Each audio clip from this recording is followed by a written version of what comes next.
This is CGTN, China Global Television Network.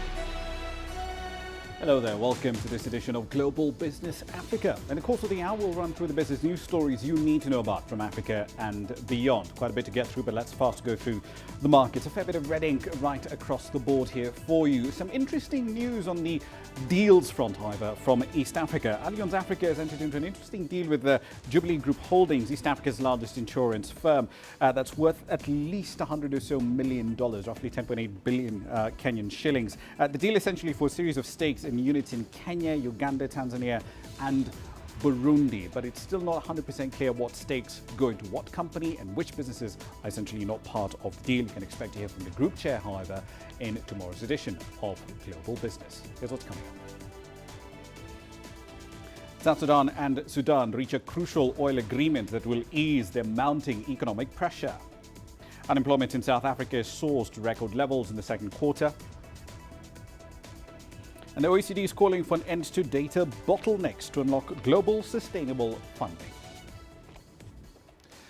Our starting point tonight is in oil within the Horn of Africa. South Sudan and Sudan have reached a crucial oil agreement that will ease their mounting economic pressures in both of those countries. They've essentially agreed to a draft deal to develop oil cooperation that includes resuming production from key oil fields. Now, under the agreement, production at the Unity and the Thomas South fields will be prioritized, with 15,000 barrels a day from Block 5A expected to come online. Landlocked South Sudan relies entirely on Sudan in order to export its crude in a pipeline through Khartoum to ports on the Red Sea. Both countries depend very heavily on oil revenues, but they've also seen their economies devastated by the COVID-19 pandemic. That pandemic wrought havoc on oil prices and demand. The deal includes details on the transfer of crude from South Sudan to Sudan for its own domestic use. South Sudan pays Sudan 4 fees on every single barrel of oil that is produced. That includes a transportation fee, a processing fee, a transit fee, and a non-commercial tariff. And this is all part of a transitional financial arrangement between the two countries. Still in the oil sector, Nigeria plans to privatize the Nigerian National Petroleum Company, NNPC, and amend regulations on deepwater royalties made late last year. Now, the changes are contained in the oil sector bill. President Muhammadu Buhari has finally presented the long-awaited draft law to legislators. The law has been in the works for 20 years, and it looks to revise laws governing Nigeria's oil and gas exploration. It had not been fully updated since the 1960s. It's longer than some countries have been around because of the contentious nature of any change to oil taxes, the terms of revenue sharing as well. It proposes to create a limited liability corporation into which the ministers of finance and petroleum will then transfer the assets of NNPC. The government would then pay cash for shares of the company, and it would operate as a commercial entity with no access to state funding. Still in Nigeria, the government over there is pushing to reverse a persistent trend of deficits in its annual budget. The country's finance minister says budget and treasury experts have been deployed to various agencies to drive up revenue. With the details, here's CGTN's Kelechi Emekalam. A crucial meeting of Nigeria's finance officials. The country's dwindling revenue is at the core of conversations here. The oil-dependent economy is tethering on the edge of an economic downturn, its worst in nearly 4 decades.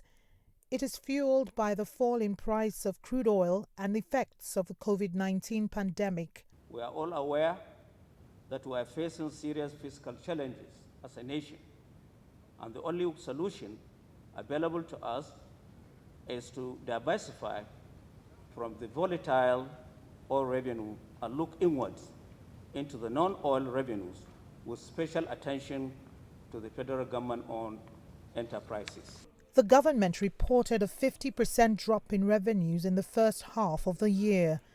Now they're looking inward to explore possible revenue potentials, and finance and revenue experts are expected to harness it. One of the possible solutions is to look into the non-oil sources of revenues, to take advantage of their potentials and to make them robust.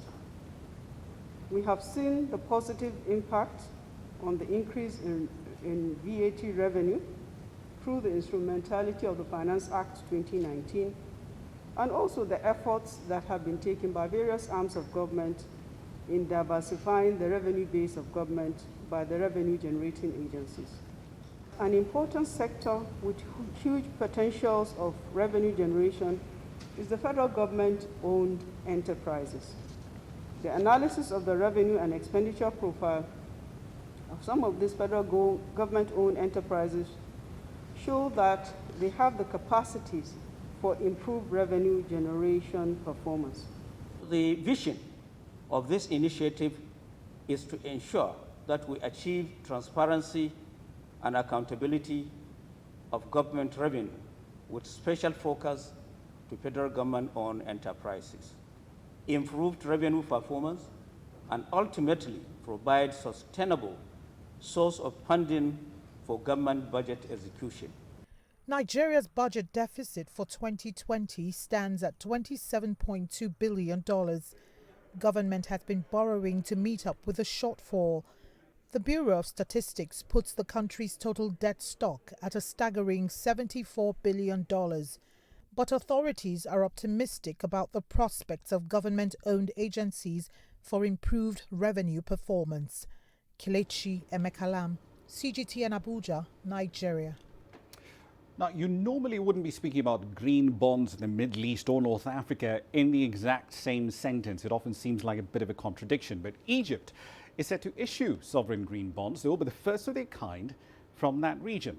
The issuance is expected to be carried out before the end of the year. Now, if successful, this program will help the North African nation raise capital for investors who care about the environment, but also getting a financial return. The issuance of international green bonds in the global market will ideally also enhance the country's environmental rating and increase foreign investor confidence in the Egyptian economy at the same time.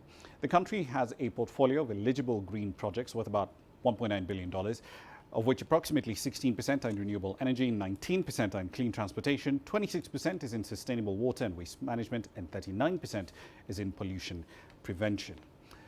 So then let's dig a little deeper into the details of what you can expect once this bond comes to market. Adel Marouki is live in Cairo tonight with more data.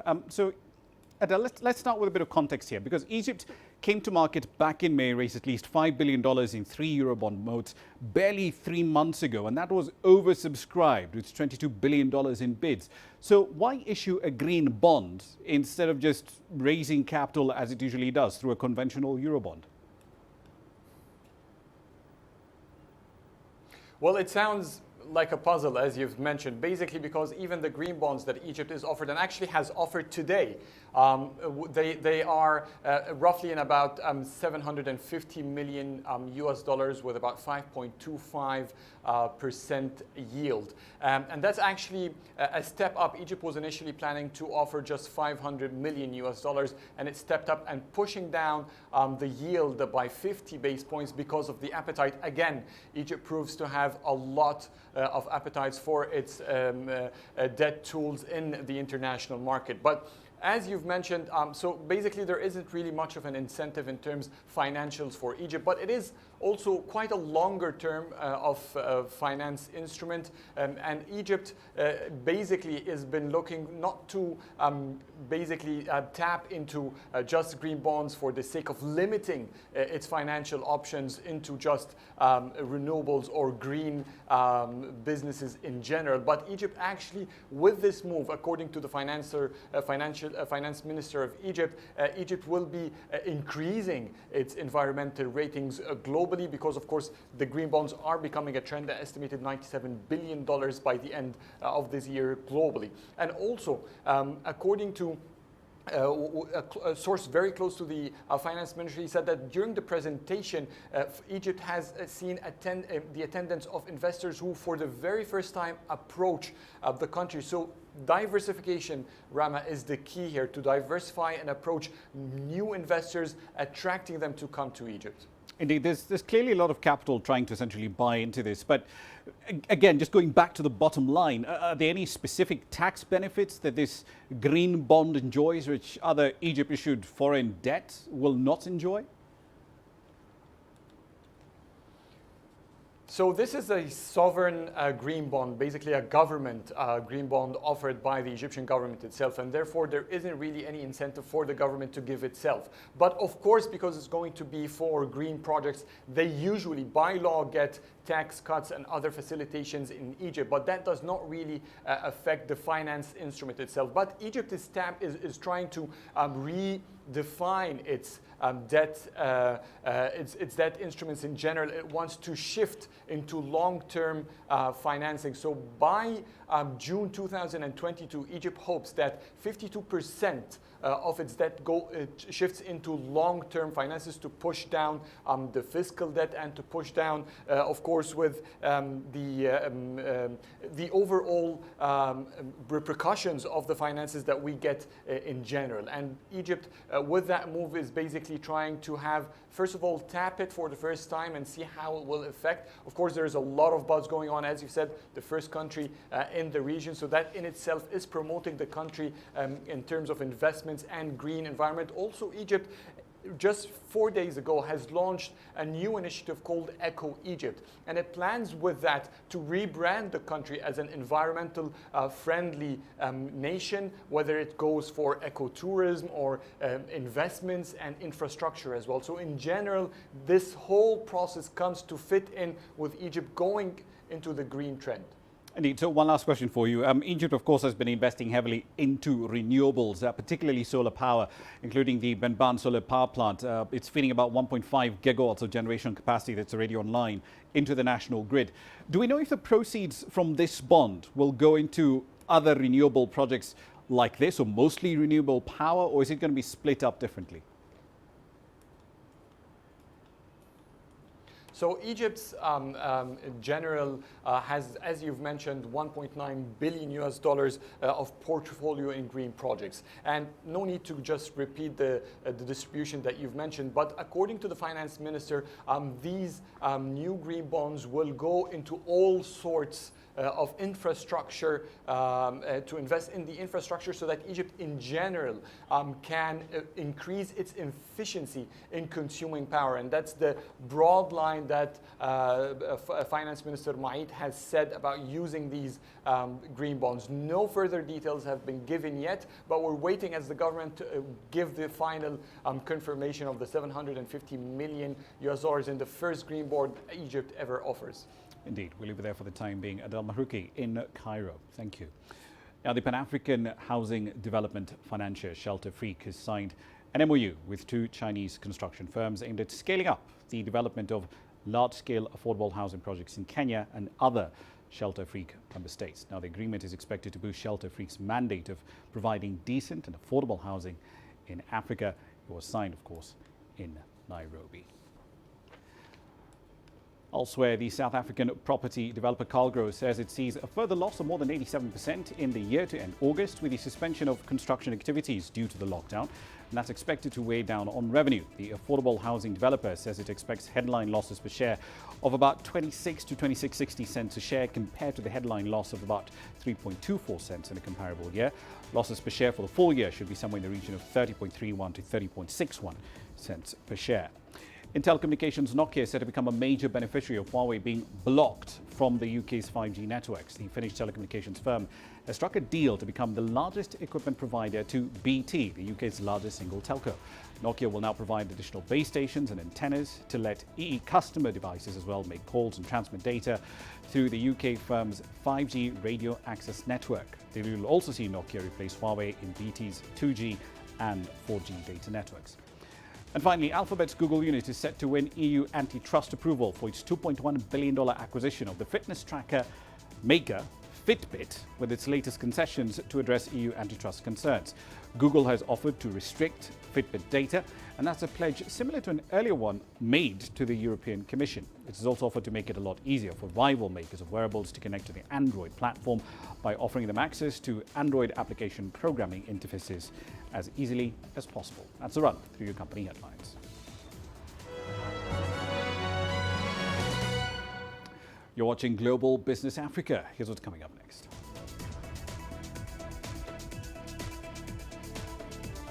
As South Africa loses over 2 million jobs in the second quarter, we'll look at the latest data from Stats SA.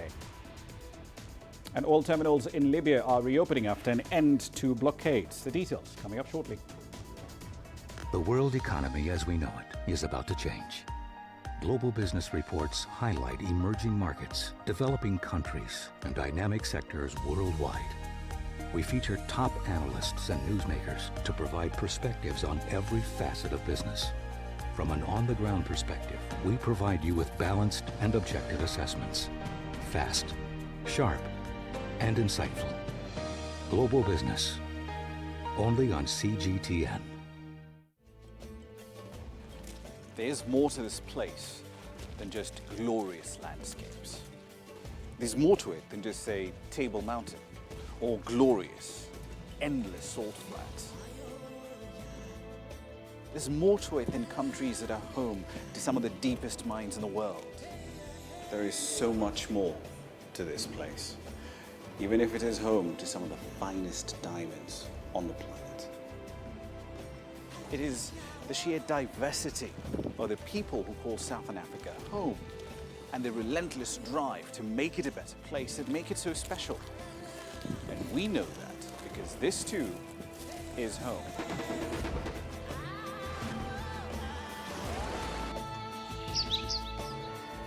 No one knows Southern Africa like we do. CGTN, see the difference.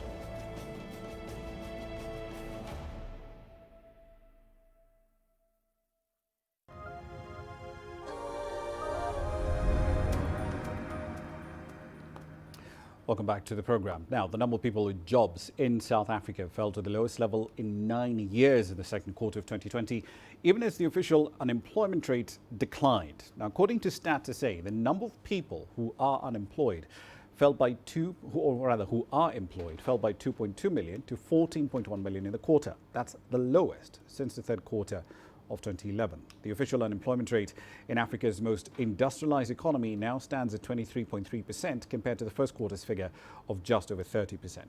The decreases were observed in the formal sector. There was a general decline of about 10.8%, roughly 1.2 million jobs lost there. The informal sector shed about 640,000 jobs, down about 22%. Private households collectively shed almost 24% of jobs. The agricultural sector, however, posted some of the lowest declines here, with a 7.6% reduction in persons employed. As you might recall, South Africa did impose a relatively strict coronavirus lockdown at the end of March, and that squeezed businesses and consumers alike. All right then, so let's dive into the data with Angelo Coppola. Quite a bit to get through on this front. So Angelo, trade, manufacturing, construction, these are among the hardest hit as far as job cuts were concerned. South Africa, though, has progressively eased its pandemic restrictions since the second quarter of the year. But do companies in this sector expect to rehire the people they let go, or are these losses more or less permanent? Well, look, Ramah, economic growth has been flat for a while. In fact, we were in recession before the lockdown, and it's expected to remain flattish for at least the next 2 quarters. Economists we spoke to expect only a 2% GDP growth rate by 2021. And if that's the case, then the job cuts are likely to remain at those levels. They could, of course, worsen if some businesses can't sustain themselves as they wait for the rebound to actually happen. Of course, everyone's waiting for the economic recovery plan that Cabinet is supposed to be approving at the moment.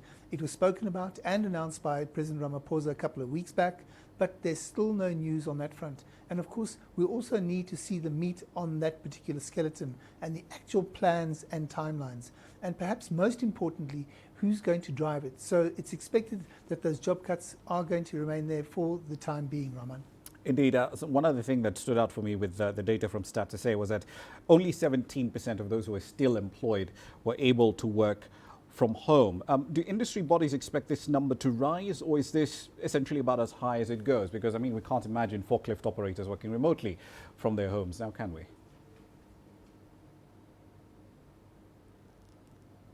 Well, look, we know that most of those office workers haven't returned to work yet.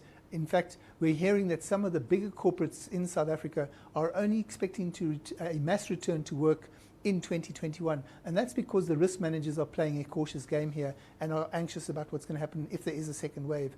Remember that all office workers were sent home at the start of the hard lockdown.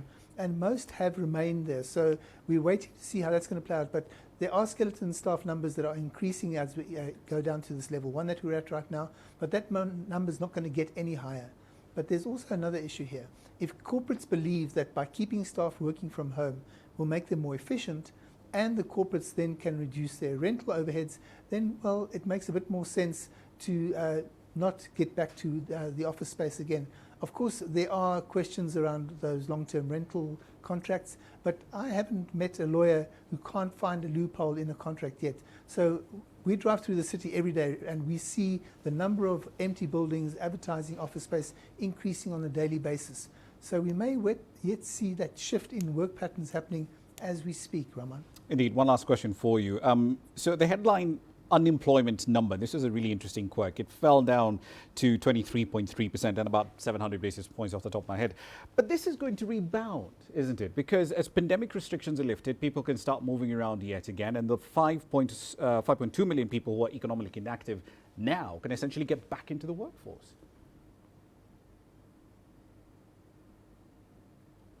Well, look, I'm told that number is a statistical issue, that drop, because Stats SA explained that they also changed the survey methodology they used when they were looking at to see how many people were unemployed because of the COVID-19 virus. So they did a lot of computer-based research there rather than face-to-face stuff. So they've cautioned against comparing any data that we're currently looking at now to the Q1 data. Also, people couldn't look for work because of restrictions and the fact that most of those businesses were closed at the time. Will that number rebound? Well, let's hope so. But the looming prospect is that we will actually we're going to see a constrained economic growth environment continuing for the foreseeable future. Another piece of data I saw just recently shows that 6.3%, there was a 6.3% increase in liquidations in the first 3 months to the end of August. And that's compared to the same period as last year. So people will be looking for work with fewer businesses operating. So it's not really a good sign at the moment, Raman. Indeed, fewer businesses operating, and those that are operating will probably be telling their employees, you know what, if you can work remotely, please do so. Angela Coppola in Johannesburg. Thank you. Now, on to North Africa. Oil exports have finally resumed up in Libya. Over the weekend, the eastern-based Libyan National Army, as led by Khalifa Haftar, lifted force majeure on the oil terminals that it considers to be safe. The LNA had blockaded Libya's oil ports in January. Oil production in the North African nation is expected to rise by roughly 260,000 barrels a day next week, up from 100,000 barrels a day before the blockade. Here's CGTN's Adel Ehmaruki with the details. Libya is officially back in the international oil business. This week, tankers began lining up at 3 operating oil terminals to ship the black gold to international customers. So far, production has reached 250,000 barrels a day, nearly triple the volumes produced before the oil blockade by the Libyan National Army commander Khalifa Haftar. Oil is the main source of foreign currency to Libya. No sane man could take the decision to stop oil production, but at the same time, no sane man should accept the disproportionate sharing of Libya's wealth. The resumption of exportation is a great step that will relieve the hardships of all citizens. Haftar's decision to resume production came after an agreement with his Western rivals to create a joint committee that overlooks the oil production and fairly distributes revenues among Libya's 3 main territories. 3 years ago, and after accusations against the government of National Accord of using oil revenues to fuel the civil war, the LNA took control of the oil ports. When the oil fields were under the management of Western militias that backed the government of National Accord, it reported only 80,000 barrels daily of oil production. When the Libyan National Army gained control over the oil fields in 2017, specifically the Oil Crescent, the official production volume multiplied. Libya is estimated to have lost at least $10 billion since the LNA's oil blockade began last January. That has led to severe deterioration in public services, including days of power cuts in one of Africa's biggest oil producers. North Africa's highest oil-producing country has the capacity to churn out 1.35 million barrels daily. Because of the logistical hassle of repumping oil from fields, it's highly unlikely for Khalifa Haftar to freeze production once again. And that is good news for Libyans who are living under one of the most devastating conflicts in the region. Adel Mahroui, CGTN, Cairo. On to Uganda now. Many private schools may not reopen when classes to resume on the 15th of October due to financial distress caused by the COVID-19 pandemic. The National Planning Authority estimates that close to 4,000 schools there are at risk of closure, affecting thousands of learners. Here's CGTN's Isabel Nakiria with the details. Richard Buyondo has walked a rough journey since school closed in March. His Elbaris group of schools was forced to send away all the teachers because he couldn't afford to pay their salaries. Buyondo was also finding it hard to continue paying for the teachers' accommodation. He's now turned some classrooms into teachers' quarters. We could not continue renting outside the community. So we decided, since we have empty spaces in the school, let them come and get accommodated in the school. As we wait, once we start again, then we shall re-rent them outside. So we are saving the pressure from the landlords because there's no income coming in. A number of schools in Uganda have been redesigned for use as guest houses or rental houses to try and earn some money from them. Some have had to sell off their properties. About 1.2 million learners are expected to report back to school on 15th October, but there is uncertainty on whether all of them will be back. Apart from some schools having to shut down, several people have lost jobs and they will not be able to afford paying school fees. Uganda is reopening schools for final year students only as part of lifting COVID-19 restrictions. School owners like Buyondo are worried they may not be able to run their schools efficiently when they eventually reopen due to the huge loans they are servicing. We also have loans that we need to take care of, that, we plan like this year, we'll take this amount of money, do this amount of development, then pay over a year, which means all those loans have not been able to be, we've not paid them, we've not met our obligations. And then the banks, they have not been very helpful. The government has announced it will support private schools with a grant of about $5.4 million, but this money has not yet been released. Some teachers have now started saving on cooperative schemes to raise money. We want to use this circle to see that we build a financial arm where we do save little money we get onto our income and we create reserve so that in future when we have another pandemic or another problem, we're able to sustain our schools longer than the situation we have been in. School owners say having only final year students in school won't help sort their financial difficulties. Buyondo is still holding on to his Elbury schools, but he's urging the government to consider allowing the lower classes to start school again. Isabel Nakiria, CGTN Kampala, Uganda. Time for a break. You're watching Global Business Africa. Here's what's coming up next.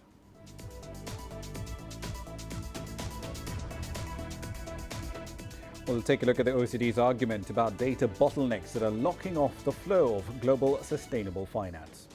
And the UK inches closer to a favourable Brexit deal with the EU. The details coming up next.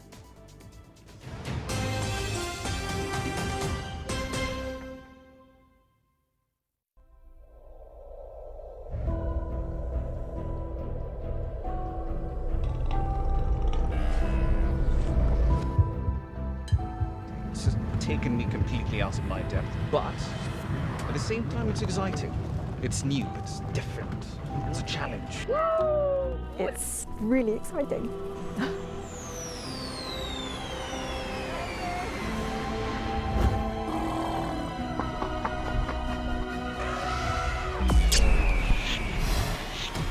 Over the last 14 hours of rain.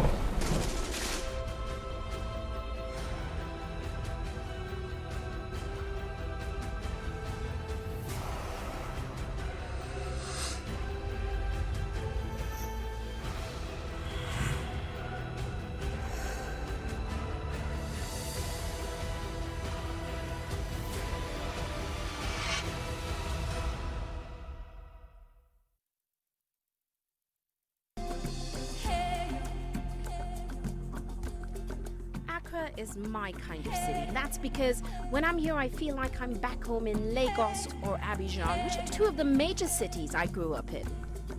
Business in Africa is high risk. After about a decade covering business news on the continent, I've learned it's all about the high risk, but also the high returns and the high energy. You simply have to adjust in order to keep pace. When I started out as a journalist, my dream was to open people's minds to the different perspectives. From the CEO in the boardroom to the trader out in the street, we all have different stories. From Accra to Addis Ababa, from Cairo to Cape Town. And I wouldn't have it any other way. Here at CGTN, we realize that Africa is on the move, and it's moving fast, but we're moving right along with it. I'm Ucheo Koronkwo, and I'm a business anchor and reporter at CGTN. I try to not let it affect me, but there are days when it does. I'm a human being, and to see patients in a hospital bed and their family members are not there, there's no one there to hold their hand, that human touch, you know?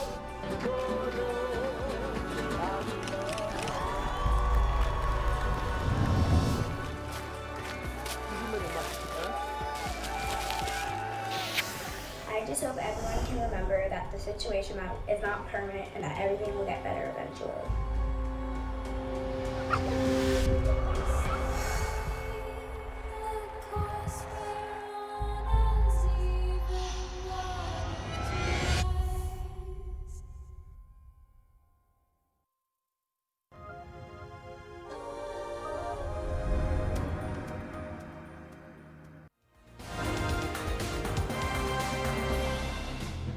Welcome back to the program. Let's run through some stories making your headlines at this hour.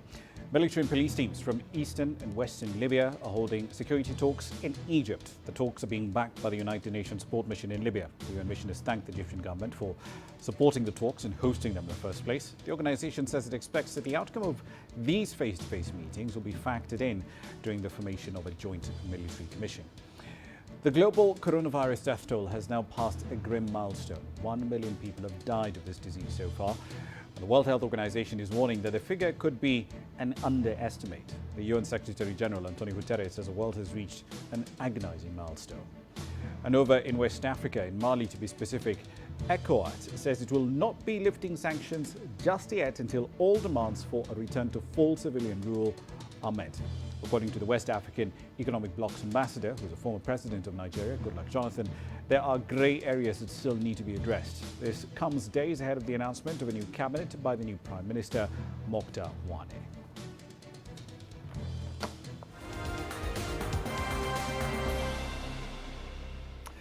Now then, on to the latest data from the Organization for Economic Cooperation and Development. The OECD is urging governments and businesses to work together to improve environmental, social and governance investing data. The OECD says that ESG investing has grown steadily, but participants still need comparable data right across countries. The report from the OECD is highlighting the current lack of challenges in this sector, including a lack of cooperation between regulators and industry and inconsistent disclosure requirements from one market to the next or one sector to the next. The report says that the most urgent need is to develop a common set of global guidelines for developing ESG data. The World Bank now expects the Chinese economy to expand by at least 2%. That's been revised upwards from the 1% growth forecast back in June. The strength and confidence come from government spending, strong exports and early control of the COVID-19 pandemic that has kept infection rates relatively low since March. But the World Bank says that domestic consumption still remains a bit of a drag. China's recovery has also helped to lift the outlook for the East Asian Pacific region. If you exclude China from the picture, the rest of the region is forecast to contract by 3.5% in 2020. The EU says it is working hard to strike a favourable Brexit deal for both sides as the COVID-19 pandemic continues to affect the global economy. Now, a deadline for an agreement is just 2.5 weeks away, and many key issues are still unresolved. A British Prime Minister spokesman says there are many gaps remaining in negotiations. According to the PM's office, the UK wants the standard free trade agreement, and that position still has not changed. The situation descended into chaos earlier this month when London proposed draft laws that would undermine an earlier agreement. However, the European Commission President Ursula von der Leyen remains positive that a solution can be arrived at. We want an agreement. We're working hard and negotiating in this sense. We want an agreement, and I'm still convinced that an agreement is possible. And I call on the responsibility in these times, because our economies on both sides of the channels are severely hit by the pandemic. And we should do everything possible to find an agreement that is manageable, so that we do not increase the negative impact on our economies.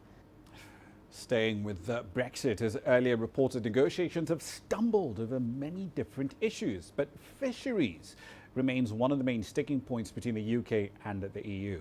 CGTN's Tony Waterman brings us more on the stalemate.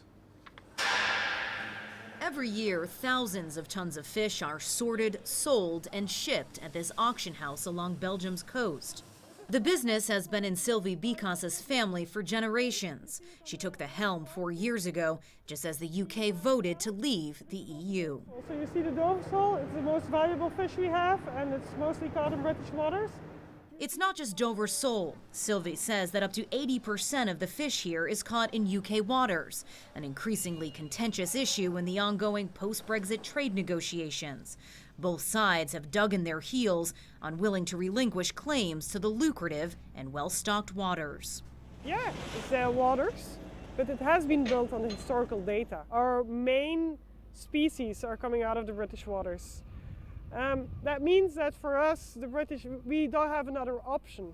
The EU's common fisheries policy gives signatory countries nearly full access to each other's waters. Sylvie fears changes to fishing quotas or access would decimate Europe's coastal communities and put her out of business. This fish auction along the Belgian coast sees a lot of activity, especially on Fridays. But overall, the European fishing industry is tiny. When you combine it with forestry and agriculture, it accounted for just 1.6% of GDP in 2018. It's also not a huge employer, just 178,000 jobs that same year, and 12,000 of them were British.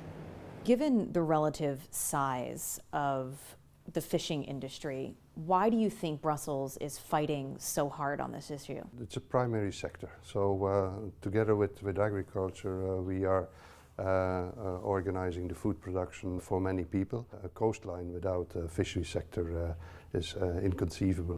Emil Broekhart heads up an organization representing Belgium's fishing industry. He says maintaining the status quo was the most sustainable solution.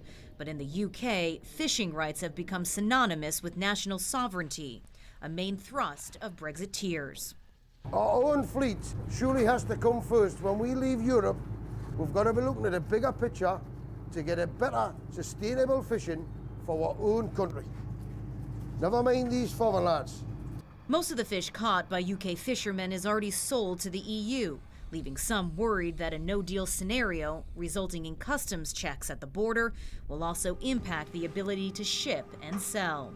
I think the UK government needs to show that we are controlling more of our fishing waters, but equally they need to also make sure that not just the fishing fleets, but the seafood producers as well can sell their products into the EU. Upping the stakes when it comes to finding a compromise that doesn't leave fishermen feeling like they've been sold down the river. Tony Waterman, CGTN, Ostend, Belgium.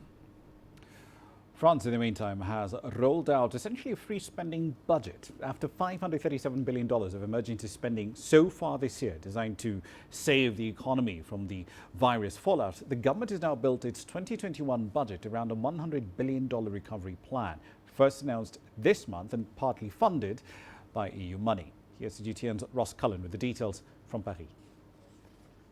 The road to recovery in France paved with a $100 billion stimulus plan. The finance minister saying that's the main pillar of the French government's 2021 budget. 10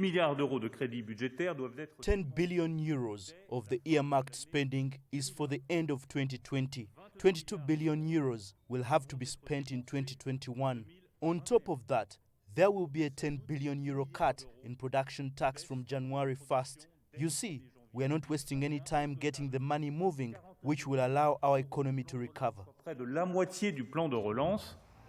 government's pumping $49 billion into the economy in the first year of its 2-year recovery plan. But ministers are struggling to navigate a path for the economic recovery when the country is suffering a surge in the number of new coronavirus infections. The hospitality sector was hit hard by the spring lockdown. Now the second wave of coronavirus cases this autumn has forced the closure of all bars and restaurants in Marseille and the possibility of tougher restrictions here in Paris. Some analysts say a number of industries like retail and travel will keep suffering despite the government's budgetary measures. It's very likely that less people will take a plane, that less people will take holidays very far away, that it's very likely that we will shop more online, that we will work from home. It's very likely that we're using more electric cars and not normal cars, less and less. So we have permanent changes in the sectoral structure of the economy. France's economy was rocked by the effects of the pandemic. Ministers are hoping tax cuts, the green economy, a focus on youth and billions of dollars will paint a brighter economic picture in 2021. Ross Cullen, CGTN, Paris. Cycling has gained popularity in Brazil as the coronavirus pandemic enters its 7th month. Sales of new bikes have nearly doubled as Brazilian nationals are looking for alternatives to risky commuting on crowded public transport. From Rio de Janeiro, one of the most bike-friendly cities on the planet, here's CGTN's Lucrecia Franco. Messias Barbosa is a 34-year-old economist who decided it's time to buy a bicycle. A Rio de Janeiro resident where COVID-19 has claimed the lives of over 18,000 people, it's not just a lifestyle choice. It could be life-saving. The pandemic has restricted physical activities in closed spaces such as gyms, and I always liked outdoor sports, so I am choosing this because it's safe. He's not alone. Thousands of Brazilians are turning to cycling, and the demand is causing shortages for bikes and accessories.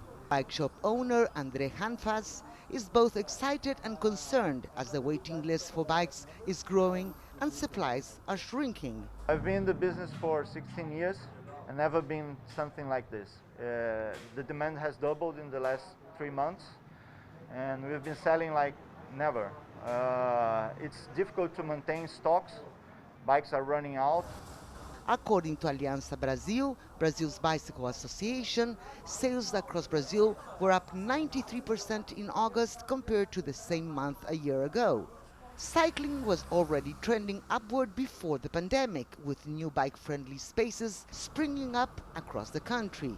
Especially here in Rio during the build-up to the World Cup in 2014 and the 2016 Summer Olympics, there was an explosion of bike lane construction.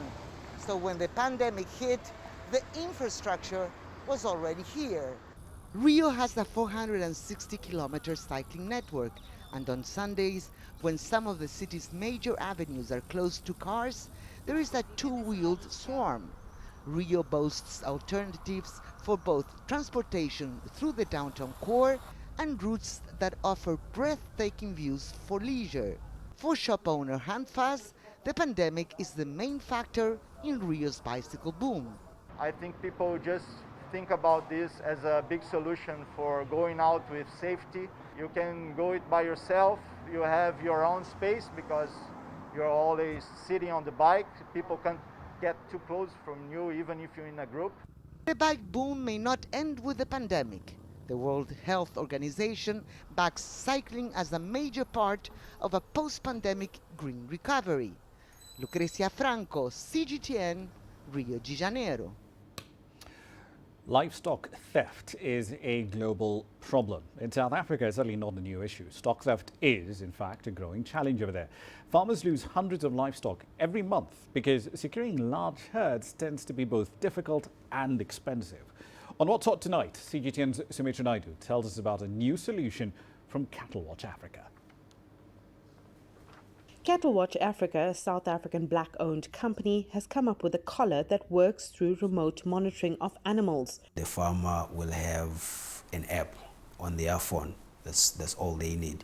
The collar sends a signal to the tower, then the tower to our cloud server, then from the cloud it gets sent to the end user via our app. The app, it tells the farmer that, look, something is happening to your livestock, whether it's going beyond this designated grazing area, so the farmer will receive an SMS on their phone. They can click on that and to check the exact positioning of that particular animal at any given time. The collar has an electronic circuit, making it hard to cut through. It is also waterproof. An integrated drone service helps tracking at any time.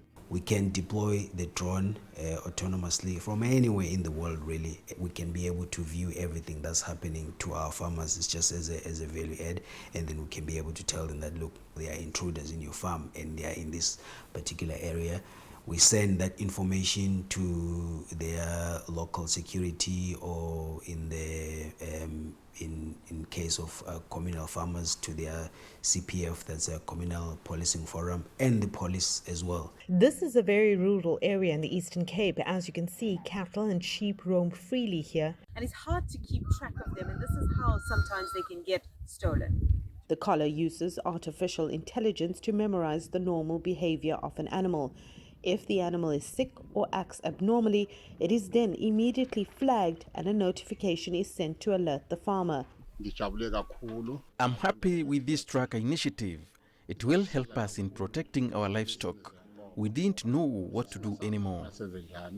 According to police stats, on average around 400 cattle and sheep are stolen across the country every day. Stock theft is a great problem within South Africa, and any help we can get in curbing theft is of great assistance to us. I'm positive that this system will work well, and obviously the police will work close in hand with anybody that can assist with bringing down cattle thefts. Cattle Watch Africa has 3 live pilot sites in Botswana.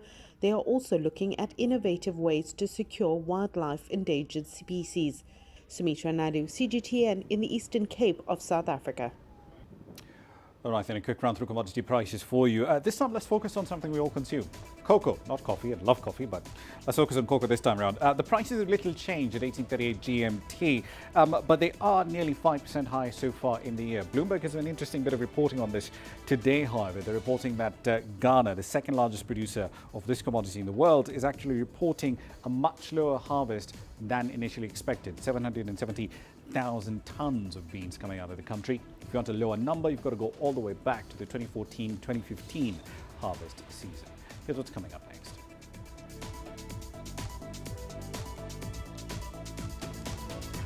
We'll introduce you to a startup in Tunisia that's cashing in on simplifying expense tracking. The details coming up next.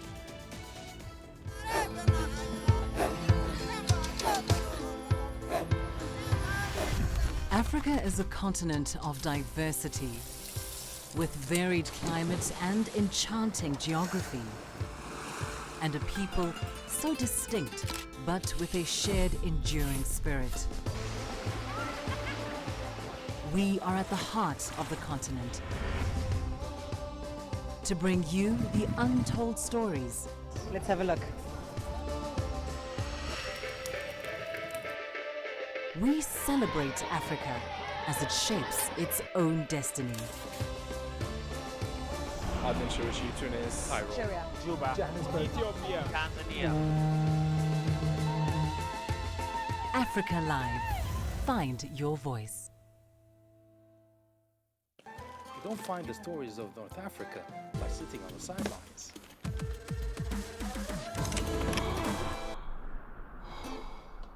No one else will take you where we can in North Africa. And no one else will show you what it's all about. CGTN, see the difference.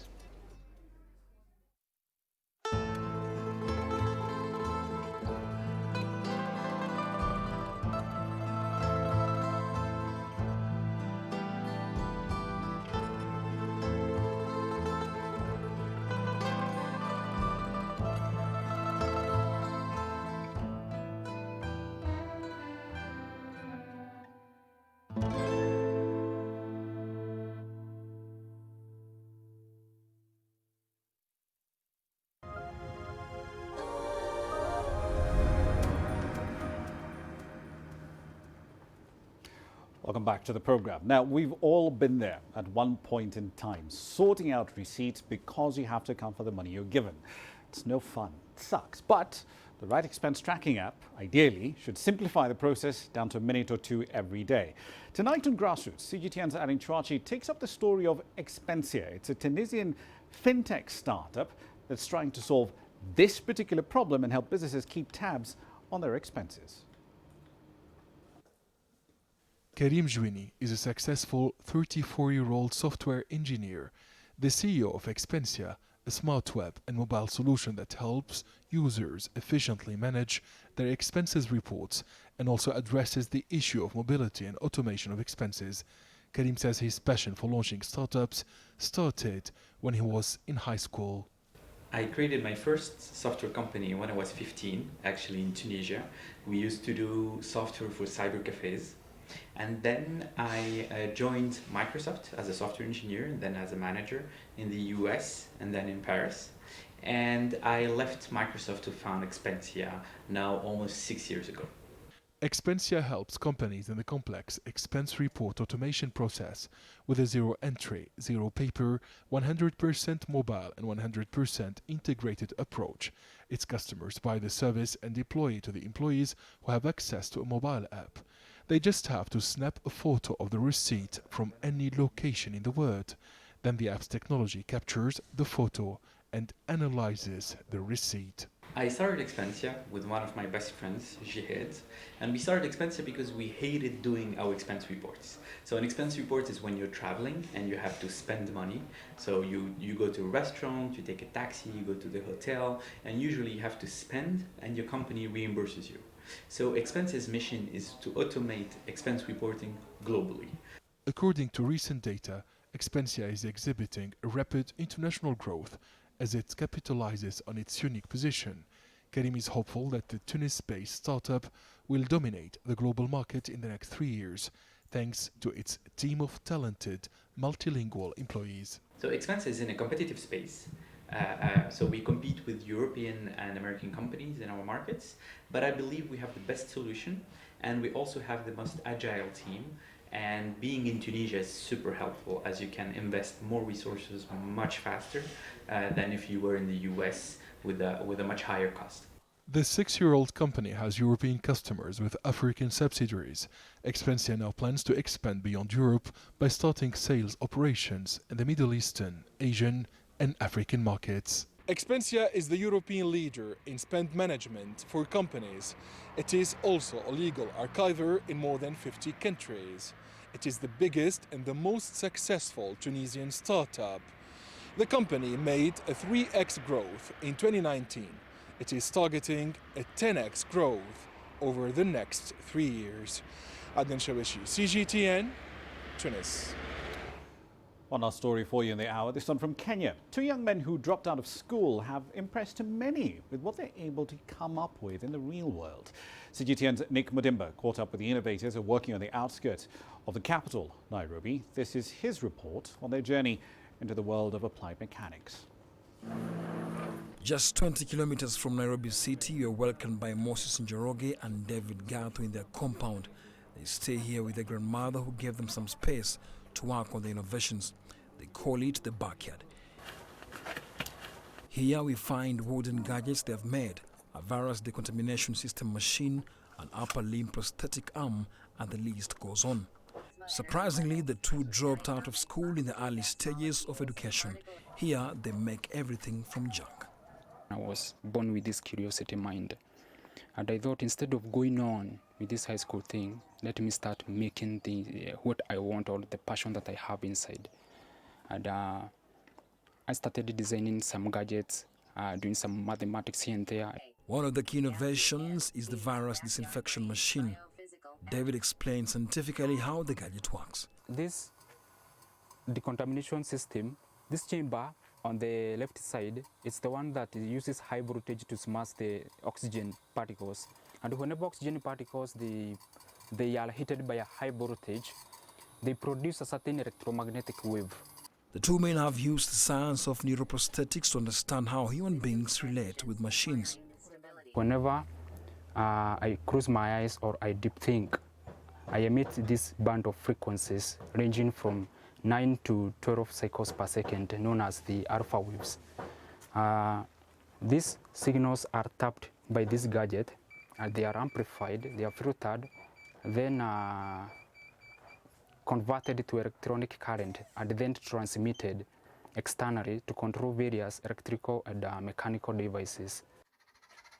The innovators insist the same principles can also be applied on a vehicle, represented by this model, a homemade toy car that they say can be controlled by signals from the brain. Their grandmother has been with them all these years and has been impressed by the progress.